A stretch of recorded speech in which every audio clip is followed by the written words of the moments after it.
important while measuring intelligence. First is the content of the questionnaire or the test. Second one is the way you measure a test.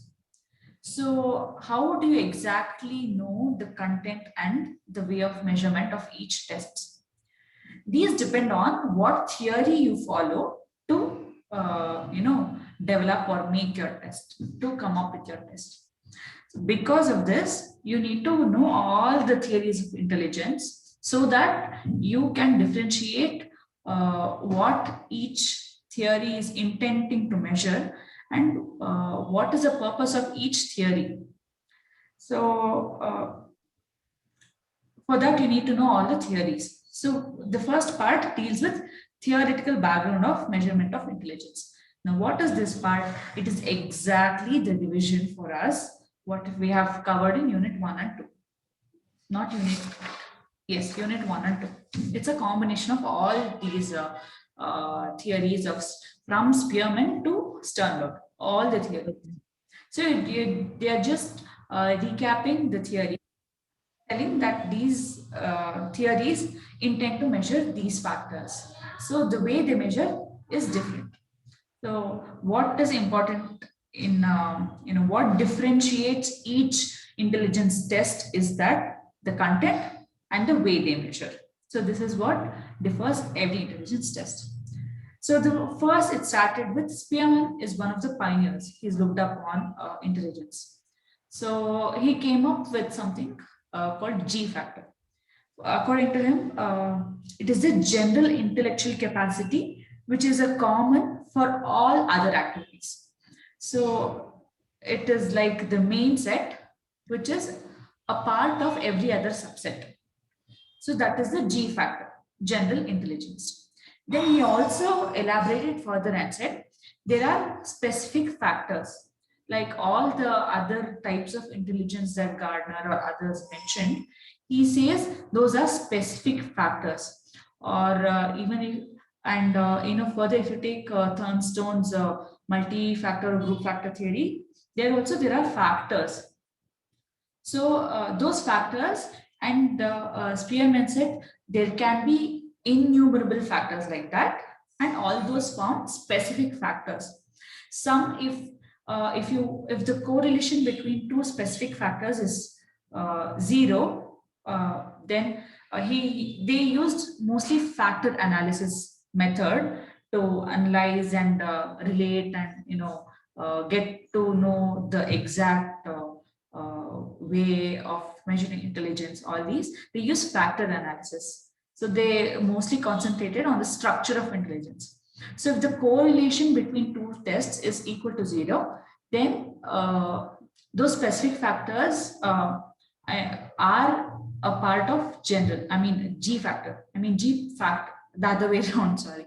So G factor is a subset of that specific factor, or specific factor is a subset of G factor, however you want to take.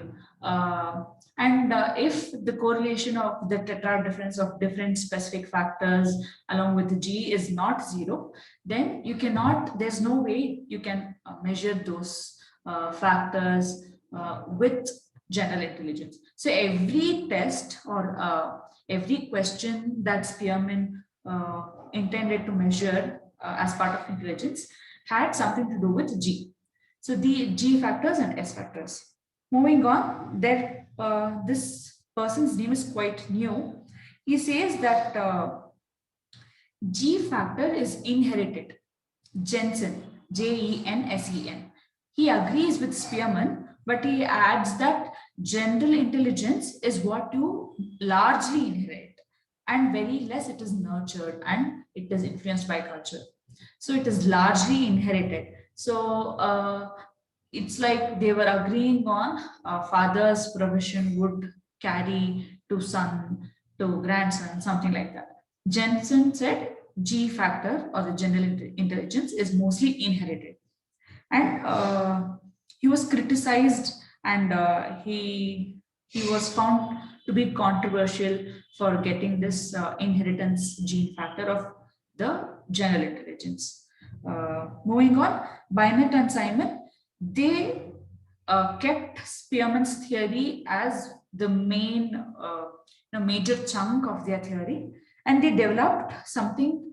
They were the one of the first persons who actually developed a measuring test which was reliable and which was valid. I mean, which was validated and reliable to some extent. So Simon is actually a physician. So what these intelligence tests used to measure is they used to measure all these physical appearances, uh, you know, the quickness, all these in physical terms was found to be a part of intelligence. They largely believe that these physical factors influence your general intelligence. So later, with the help of Simon, who is a physician, Binet, who is a psychologist, developed the intelligence measuring test. And they came up with something called mental age. So that was one of the breakthrough. So he was given this project from the French government to assess, to find out the slow learners or mentally less IQ people, we can tell, mentally retarded, whoever fall into that lower category, to help them more. So this test and this project was intended to measure only on children. So this is one drawback of Binet and Simon's theory and their measuring test and all that. But according to Binet, there are few intellectual capacities and abilities which because of which, I mean, these capacities and abilities were measured in his test, because of which his test was followed and measured across almost every school for a very long time. So it's only later when Wechsler and Yerkes, Terman, other people came and revised this, developed on this later. So in the later stages that happened. So it mainly intended to assess these 5 abilities. So in later, I think that chunk will be covered by Praharsh or Seema, I'm not sure. Those are 5 different areas that they will cover later. But these are 5 different abilities that he intended to measure. Now, what are they? They are abstract reasoning, comprehension, clear thought direction, purposeful thinking, and self-corrective judgment. So these are the 5 abilities. So it's mostly how abstractly you can think and reason, and how you have prepared yourself to quickly solve the problems or quickly come up with solutions. So these are the 5 things: abstract thinking, comprehension, clear direction of thought, purposeful thinking, self-corrective judgment. So if you are wrong, then you must correct yourself and judge it properly. Something like that, something on those lines. So these are the things. Now, before going to other theories, I'm just, because I've started with Binet and Simon, I'm continuing with that itself. So what happens with Binet and Simon is they have come up with a test. They said there is mental age, there's chronological age. So if a kid has higher mental age, then a kid has more IQ. If a kid has equal age as chronological age, then their IQ is 100, something like that. So they came up with a test. So this was the first version of the test, which was published and released widely and accepted in 1905. There are 3 years here. 1905 was the first version, and the second version was in 1908. 1908, there was not much change. It was just, the age, because this test intended to measure only on children, the age factor was added there. Apart from that, not much of difference was seen in the 1908 version. This was still the first version. You can tell 1A, 1B. 1905 was the 1A, first version A. 1908 was the first version B. Just that there were few more items because they included age. Those questions that he initially thought were very silly to measure on adults. So there were few questions on the same grounds of those 5 factors and 5 areas. On the same grounds, there were few more questions added to measure the same things in adults. So age factor was a new concept in 1908 version. So the next second version was released in 1911. This is the second version where they came up with a whole new version for the adults itself. So initially what happened in the 1908 version is there were few more questions added to the same set of questions for adults. But here a separate a separate measurement test was prepared for adults. So now you have the 1905 version or 8 version, which is there for children and adult, where you have the 1911 version only for adults. So this was a breakthrough. And what happened in the 1911 version is they introduced some strict administrating rules, some norms. How do you analyze this? How do you come up, conclude your scores? So some norms and measures were introduced for the 1911 test. It was more procedure. There was more of procedure in the way of conducting the test, and the setting of lab setting, giving the test in lab setting, these came into picture. So that's the difference between 1905 and 1911 edition or test. Now let's stop there. Let's come back to the theories. I'll continue with what happened to after the second version later, because second version also had few subversions and then it moved on. So there are some new people names that we have to agree and ask upon. I mean, no. So coming back to the theories, we are done with G factor. There were many of them who agreed with G factor. Then, contrary to Spearman,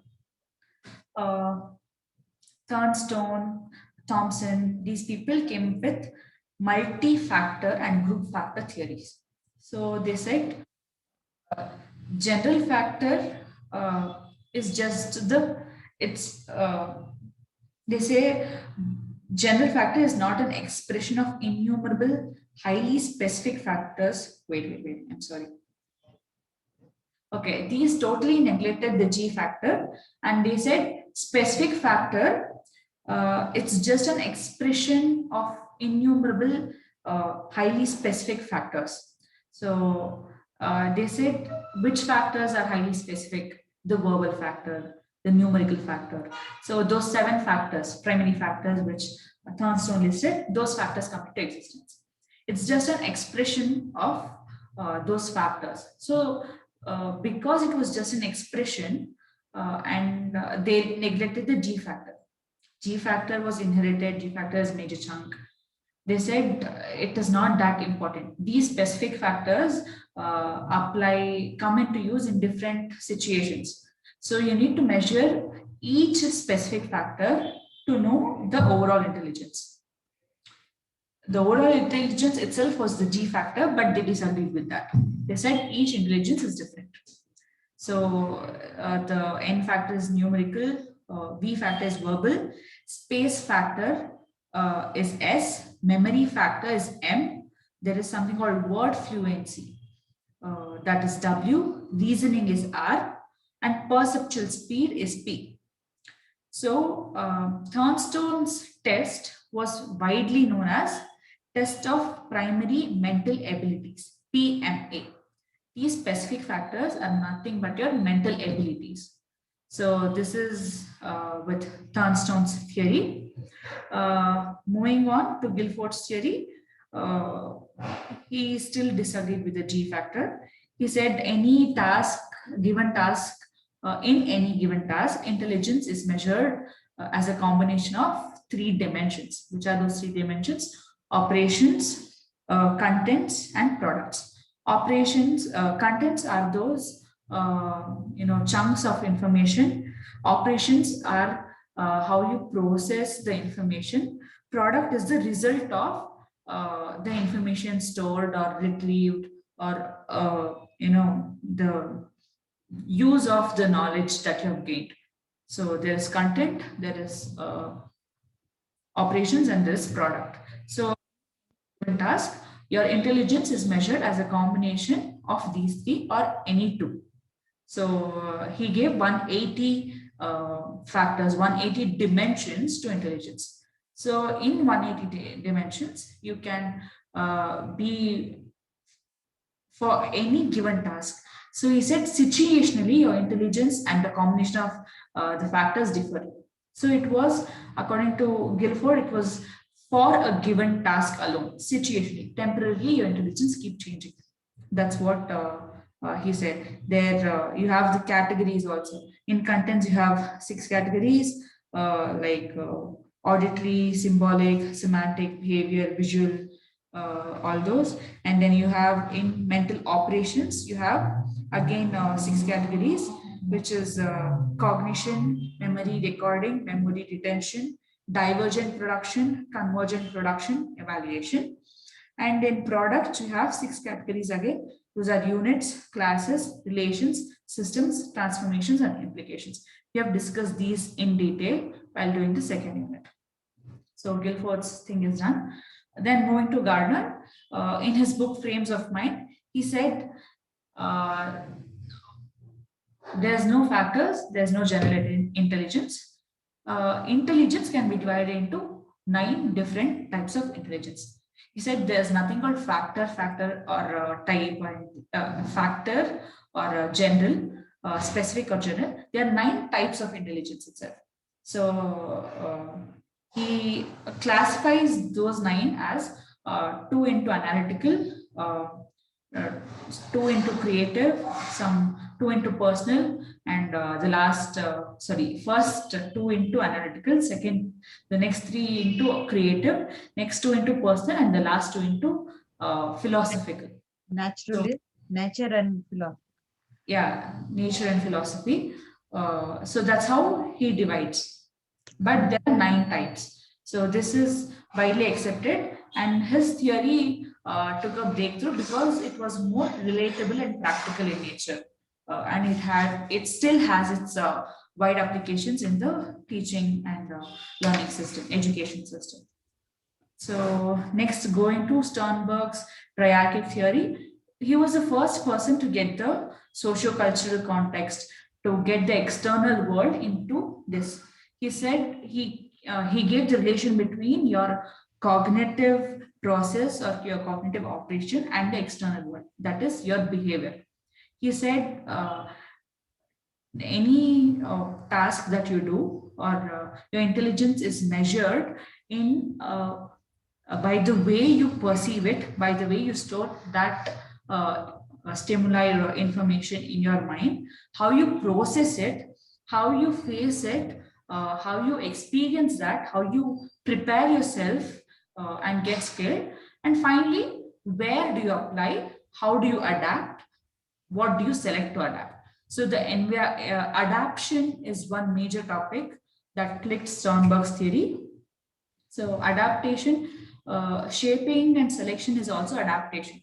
You're adapting to the external environment by making changes in yourself, or you're adapting to the external environment by making changes in the environment itself. So he brought the practicality of the intelligence. How do you apply? How do you use your intelligence?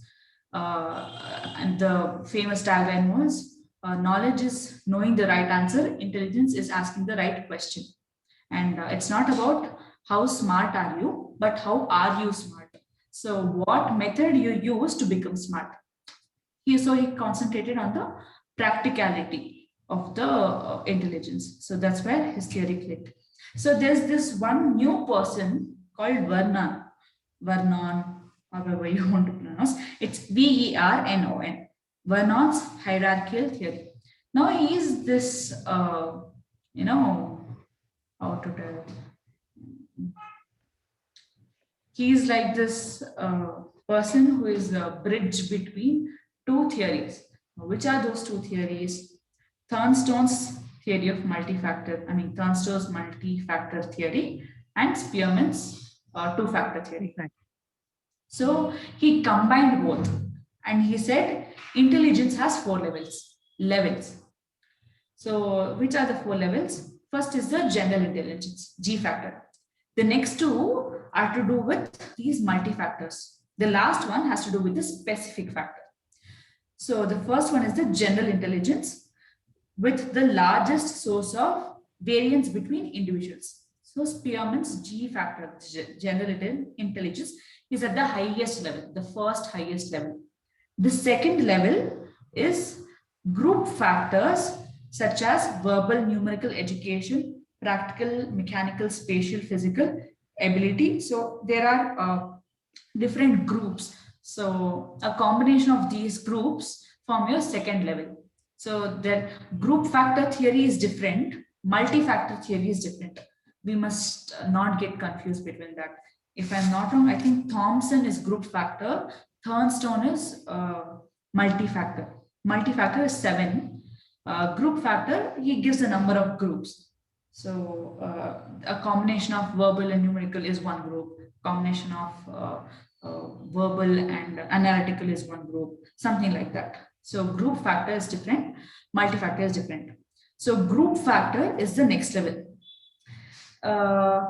That third level is minor group factors, which are divided from major group factors. So in the second level, the groups are like 1, 2, 3, 4. 4 factors make one group. In the third level, it is just one group. You can also call it as those one of the 7 multi-factor theories from the third level. The last level is the specific factor again. So I try to search something on Google because multi-factors, group factors are almost similar to the specific factors. I still didn't understand what Vernon was thinking and made this hierarchy of highest level, first, next level, and last level. But just for understanding, I'll try and get back to you by Monday for this in detail. But for our understanding, the first level is G factor. The second level is the major group factor with a group of 4 to 5 or minimum 3 or 4 group factors. The next level is the minor group factors. It's just 1 or 2. So, and the last one is the specific factor. So it's Spearman, Thornstone, Spearman. Think in that ABBA. Because we are considering two-factor theory and group and multi-factor theory. So A, B, those are the levels according to Vernon's theory. So Vernon says his theory gives 60% of its attribution to Spearman's theory. So he gives 60% of his theory's credit, and he says there is 60% of Spearman's theory in my theory, because his first and last is still Spearman's factors itself. So that's with Vernon's theory. There's nothing special. He's just a smart person combining two theories. So that's it. Now we are done with theories. Then going to the history of measurement. This is where Dr. Anju's Galton, the jealous cousin of Darwin, comes into picture. And there's another person called Cattell. So these two were the pioneers in measuring intelligence as test. So what Galton initially did is he took the physicality of a person's body and tried to relate it to the cognitive intelligence. So that was quite two ways which did not influence each other much, but it is important because he at least had a thought to measure it some way. So Francis Galton is a person who is given this title of father of psychological testing. and individual differences. So he was the first person to build this lab and give it for rent and collect fees, measure the physicalities. Now, what did he actually measure? He measured the visual discrimination, highest audible pitch, kinesthetic discrimination, uh, sensory discrimination, all these video, visual, audio, smell, all these sensory discriminations, and the ability of a person to differentiate between hot, cold, pain, excitement. So all these small external things, senses, it has to do more with the senses, how you feel senses, and your physicality, height, weight, everything was measured. He thought that influences intelligence. But anyway, that's how they initially started measuring something, thinking that it has influence on the psychology of a person. Then, but this person called James McKean-Cattell in 1890, he gave this word called mental test. He is the first person to get this word mental test into the literature of psychology. So this James McKean-Cattell, 1890, he coined this term mental test.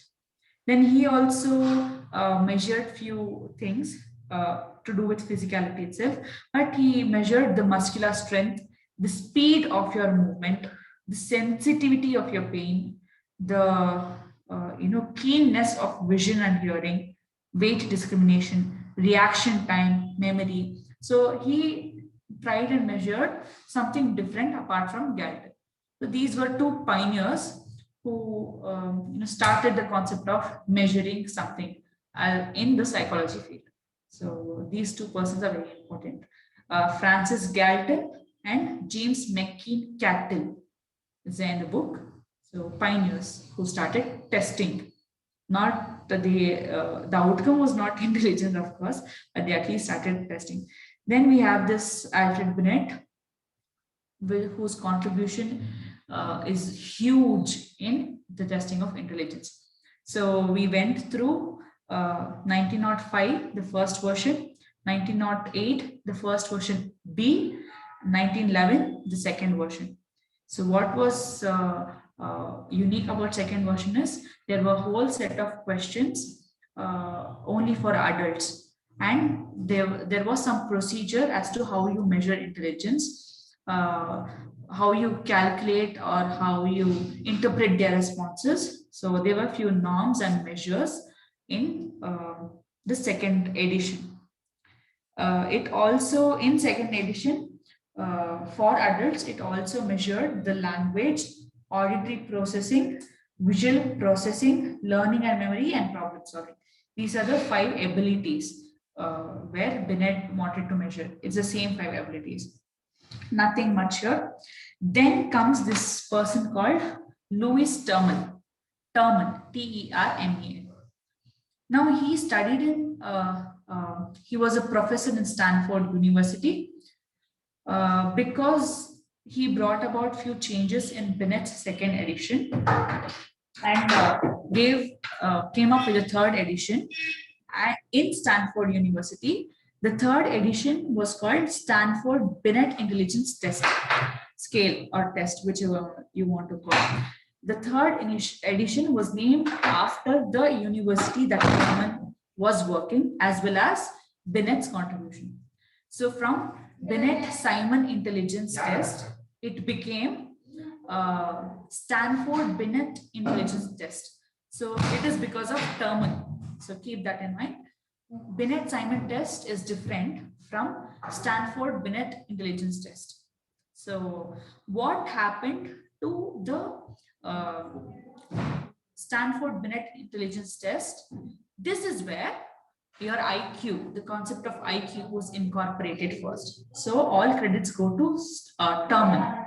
There is this person called Stern who actually put forth the concept of including IQ in the third edition. But Terman is the actual person who incorporated that IQ mental age, chronological age, multiplied 100.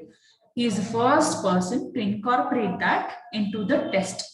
And he gave a proper version of measuring norms, rules, the setting, age group, how do you categorize different questions for different age groups. So this is how,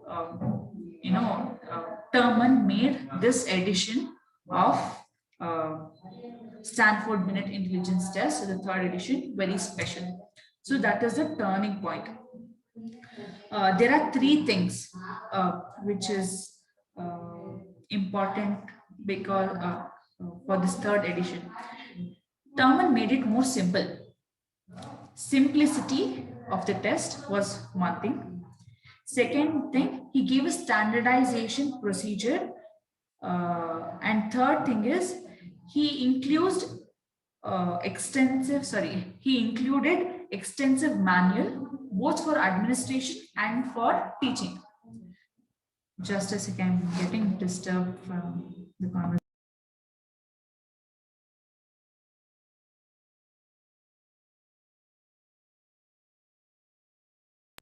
Sorry, I had some background noise. So first is the simplicity of the test. Second thing, introduction of standardization of procedure for the test. Third thing is he included extensive a manual for administering the test as well as teaching that test. So this is how Terman's edition of Binet's intelligent test became popular. So Terman, he's a very important person. Yeah, this was in 1916. 1916 is where this third edition was introduced. Mental age, chronological age, IQ, and most of these people, on whom the test was measured, they got a score of 100. I don't know how, but yes, most of them fall between 85 and 150. If you form the bell curve, keeping 100 in middle, 85 to 115 is the range where most of the people fall into, be it children or adults or aged people. So that. Now, next important milestone in the history of intelligence measurement is the World War. During the World War I, under the guidance and leadership of Robert M. Yerkes, Yerkes. So this person, they formed the American Psychological Association, APA, what we popularly know today. It was formed during the World War I in 1917, 1917, under Robert M. Yerkes, popularly known as Yerkes. Now, what these American psychologists thought is they need to include a test, intelligence test, while selecting their army personnel for their main army to fight against, to fight in their America's army group. So he came up with two kinds of tests, Army Alpha and Army Beta. Both are intelligence tests itself. Army Alpha measured a lot. It was a group test that they did because, testing and measuring each person while selecting for a very large army was practically impossible. So this was a group test. So all these while till Terman, what they did was individual test. It was done to know the individual differences between children, individual differences between adults, the specialities of any unique thing with any individual to identify that uniqueness among each individual. It was done. These were individual tests. So now Yerkes came up with a group test. So he had to come up with some common set of questions which can be administered in a large group. When I mean large group, it's in hundreds and thousands and not just 10, 15, 20 that we do in our college and schools and for our theory purpose or whatever. So it was in hundreds and thousands, mostly thousands, I believe, if I'm not wrong. So Army Alpha was a language test. Army Beta was a performance test, non-language test. Army Alpha is questions like, if like, catching the cues of the commands, the verbal commands that they use. And Army Beta could be the non-verbal cues of, just this is move forward, army. Like if there's a back row of army men standing behind you, if the captain is telling this, that means move forward, catching the non-verbal cues. Or if you are a commander, if there's a person, if your the enemy is in front of you, is it better to shoot him, or is it better to assign your men on the other side to shoot him? What best serves you at that moment in particular? Something like that. So Army Alpha was language test, Army Beta was performance test. Now this, it was within just 2-3 weeks, it got a wide range of acceptance and wide range of popularity, that it was administered to almost closely to 17 million people, out of which they filtered so many of them, and 8,000 of them were labeled as unfit. They were removed based on their scores on this test. Almost 10,000 people were recognized by having low IQ. So they are still fit, but relatively low IQ. Still, they were rejected. And almost 2/3 of those 17 million people were only selected as part of their army. This is some extra information that I got. Among the 2/3 people, just 10% of them were given higher ranks of officers and captains and majors and colonels and all those. So this is some extra information. So after that, after the World War I, it was this test, group test was accepted widely, and later over years, it became a part of education system also. So filtering children on based on anything, they made their own changes for each version and made the test adaptive for their system. So it was widely accepted, and they started measuring it in different settings, education setting, corporate setting, clinical setting. So they started measuring it in different settings. So this is to do with the history of measurement of intelligence. Now I'm concluding today's topic with major intelligence tests. So which are the major classification of intelligence tests?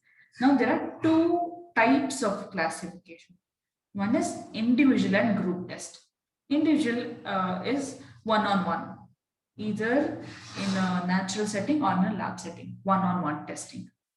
You give a test to only one person to measure that person's intelligence alone. Group test, you give the same one test to measure something in a group. You're still measuring the individual intelligence itself, but you're administering in a group. That's it. The way you administer is what makes the test different. The test you call it as individual and group. So it's just how you administer the test and how many people are involved. That is what gives you a differentiates between individual test and group test. Now there's another set which is verbal and non-verbal test. So for verbal, as the name suggests, you definitely need to know the language aspect of it. You definitely need to be literate. You definitely need to know some amount of communication skills, verbal communication skills. So this was a drawback of verbal test. Then there is non-verbal test. Non-verbal test, you need not be literate. You can be literate, but that is not a necessary criteria. It's more to do with how you perform. These are non-verbal tests. How you perform. Here, the advantage is you can measure these tests in any culture. So these also have names like cross culture, culture free, culture fair, culture reduced tests. So these can be administered at different age groups also. You did not, I don't know, it can be, I don't know how to put it forward. You can administer these performance tests on children, on adults, on deaf. So only their visual sense matters a lot here in performance tests. So that is verbal, non-verbal test, individual and group tests. So yes, I end today's sessions there. Any point of view, any note, any question? Yes, Praharsh. He raised his hand. I was just clapping. It's Oh, all. I thank you.